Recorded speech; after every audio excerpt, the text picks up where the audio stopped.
Hi at welcome ulit dito sa ating channel. Ito na mga tol, One Piece Chapter 1126 spoiler. Gumanti na nga talaga si Shanks kay Bartolomeo, magkakaroon tayo ng update sa Blackbird Pirates, at meron na naman ngang hindi inaasahang pangyayari sa mga Straw Hat kung saan nagkahiwalay nga ang mga ito. Kaya ayun, bago natin simulan, huwag kalimutang mag-subscribe at ilike ang video ito bilang suporta sa ating channel. So One Piece Chapter 1126 at ang title nga nito ay Payback, at siguradong tumutukoy nga ito sa gagawin ni Shanks kay Bartolomeo. Sa cover story ay nagpapatuloy nga ang kwento ni Yamato kung saan na-discover niya na yung mga babae sa Soba Shop nawawala rin. Mukhang meron nga talagang kakaibang nangyayari ngayon sa Wano, dahil kung maalala nyo nung nakaraan lang merong babaeng makikidnap sana. Ang karpenterong si Minamoto naman nawawala nga rin, at dumagdag pa nga yung mga babae sa Soba Shop. Kaya sino nga kaya ang may pakana ng mga nawawalang ito sa Wano? Anyway, nagsimula nga ang chapter sa laban ng Red Hair Pirates at ng Bartolomeo Pirates. Kung maalala nyo, nagsimula nga to dun sa isang cover story kung saan nilatake nga nila Bartolomeo ang isang teritoryo ng Red Hair Pirates, at sinunog at pinalitan pa nga nila ang watawat ng mga ito ng watawat ni Luffy. At syempre hindi nga talaga papayag si Shanks na gano'n na lamang ang mangyayari sa teritoryo niya, kaya hinanti nga nila ang Bartolomeo Pirates. At eto na nga, at nagkaharap na nga sila finally. Tinalo nga raw agad nila Shanks sila Bartolomeo, kaya dahil yan binigyan nga raw ang mga ito ng Red Hair Pirates ng lason, at kailangan nga nilang gamitin yun para patayin si Luffy sa loob ng isang buwan. Pero eto nga mga tol, yung patunay na talagang tapat na tagahanga ni Luffy si Bartolomeo. Instead na gamitin nga ang lason para patayin si Luffy, ang ginawa nga raw ni Bartolomeo siya mismo ang uminom ng lason. Tunay na loyalty nga yan mga tol, at hindi nga lang siya basta pan, at itataya niya nga talaga yung buhay niya para kay Luffy. At it turns out na pagsubok lang din pala yung ginawa ni Shanks kay Bartolomeo. Hindi pala talaga tunay na lason ang nainom nito, kundi gusto lang talaga ni Shanks na makita kung talagang loyal ba ito kay Luffy. Nagpapakita nga lang din ito na hanggang sa ngayon talagang concern pa rin si Shanks kay Luffy, at hindi niya nga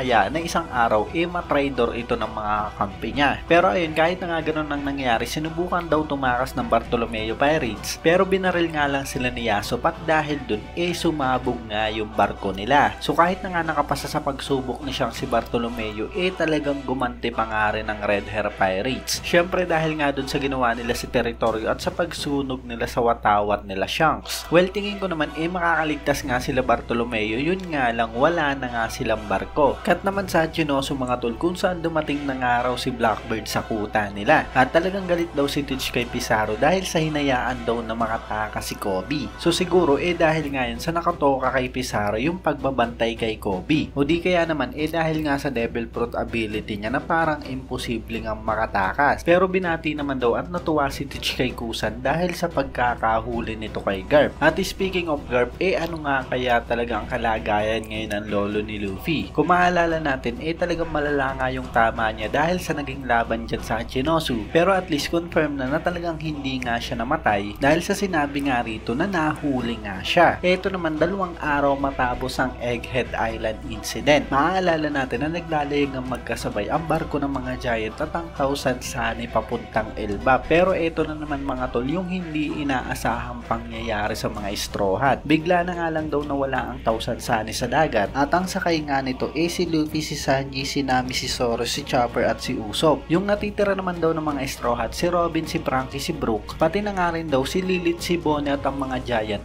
nandun pa nga rin sa giant ship. At talagang biglang-bigla nga raw sila sa pagkawala ng ibang mga Straw Hat, pati na ng Thousand Sunny. At ang matindi sa last part ng chapter, bigla na nga lang daw nagising si Nami sa isang kakaibang kwarto. So ayun mga tol, ano nga kaya ang nangyari sa Thousand Sunny at sa ibang mga Straw Hat? Saan nga kaya talaga sila napunta, at ano kaya tong strange room kung saan nagising si Nami? Isa na naman ng palaisipan ito, at talagang hindi natin inaasahan na magkakahiwa-hiwalay muli ang mga Straw Hat. Maalala natin na nangyari na nga rin nagkahiwa-hiwalay sila nung Whole Cake Island arc, pero medyo kakaiba nga ngayon yung nangyari kay Luffy dahil sa naglaho nga sila ng walang nakakaalam, at kasama pa nga ron ang barko nilang Thousand Sunny. So siguro kaya hindi nasama si Brook, Franky at Robin, nandun nga sila sa giant ship. So ayun ang mangyayari, mukhang mauuna nga silang tatlo sa Elbap, habang sila Luffy naman ngayon hindi nga natin alam kung nasaan. So ayun nga talaga ang kabang-abang mga tol, at ang magandang balita nga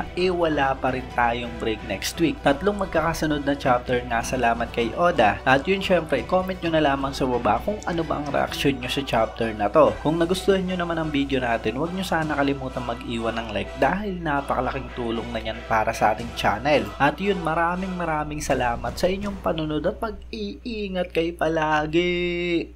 Bagang!